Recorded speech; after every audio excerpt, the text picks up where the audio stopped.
komplikado at halo-halong emosyon, galit, poot at pagtitimpi. Walang isang sagot sa mga nararanasan. Ang tanong, kakayanin pa ba o susuko na?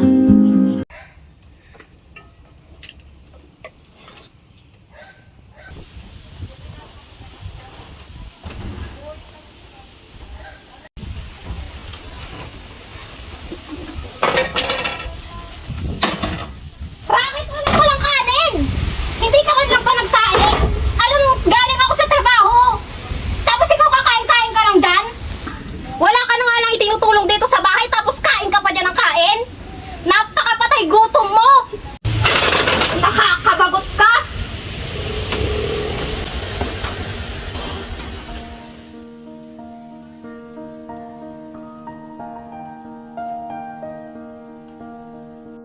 Ay, aba! Nakahiga ka pa rin? Aba, tanghali na! Ano, may bala ka pang bumangon dyan? Tumayo ka na dyan! Ano, gusto ka rin pa kita? Bumangon ka na dyan, sabi! Halika na! Bilisan mo! Oh, napakatamad mo talaga! Sabi! Halika rito! Halika! Halika, sabi! Bilisan mo! Tumayo ka dyan! Tingnan mo! Tingnan mo yung mga kalat na yan! Tingnan mo yung mga kalat na yan! Nakikita mo yan? Okay, sige, kainin mo! Kainin mo! Nakakainis kang bata ka eh!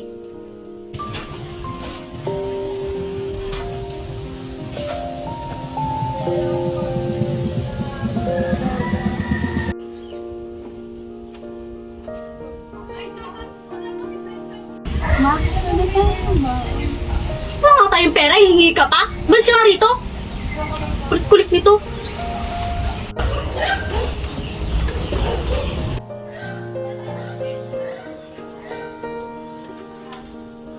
Ma, Ano baka yun? pwedeng pahingi ng 200. 200 lang na? Ay, Opo, gagamitin ko kasi namin sa project. wait, sandali lang, tingnan natin. Oh, ito. Kung may kailangan ka pa ha, magsabi ka lang ha. Oh, anak. Thank you, Mama. Sadya nga naman kay lupit ng tadhana. Napapaisip na lang talaga ako kung ano bang kasalanang nagawa ko para danasin lahat ng problemang dumarating sa buhay ko. Mga problemang hindi ko na alam kung paano solusyonan.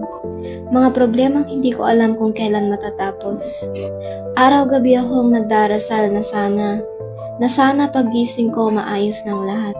Yung tipong wala na akong sakit na mararamdaman. Yung tipong wala nang mga luhang papatak sa mga mata ko. But, at the end of the day, wala pa rin pinagbago. Talo pa din ako sa laro ng tadhana. At kahit pagbali-baliktarin man ang mundo ay hindi ko matatamasa yung buhay na gusto ko. At ang masasabi ko lang, napakadaya ng mundo.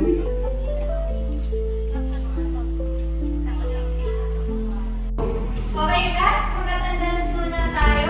Andrada. Present, ma'am! Good morning, ma'am. Sorry, I'm late. Bakit madalas kang nalilate?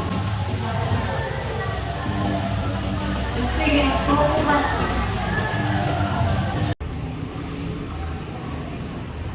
Sorry class, may bigla pala kaming meeting ngayon. May iwan ko na muna kayo. Huwag kayo masyadong maingay ha.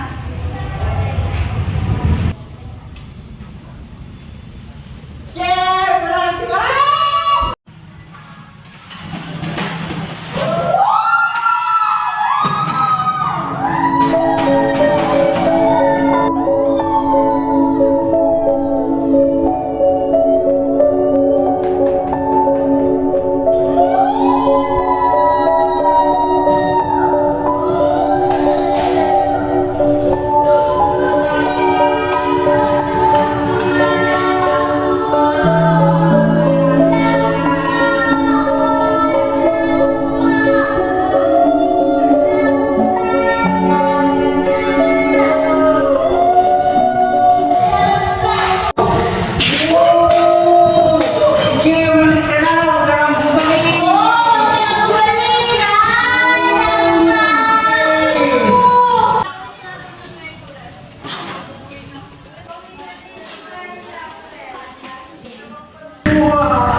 mag-isa ka?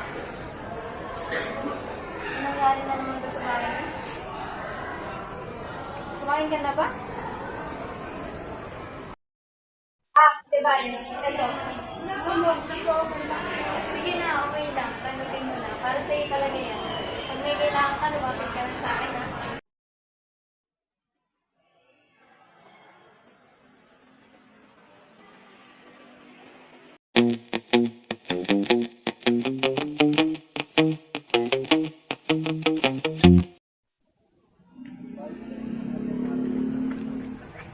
Ma'am Angel, kamusta po? Rizal!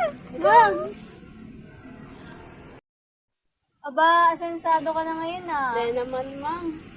Thank you po sa mga naitulong mo sa akin na nag-aaral pa ako. Worth it po. Sabi ko naman kasi sa'yo, lahat ng problema may solusyon yan.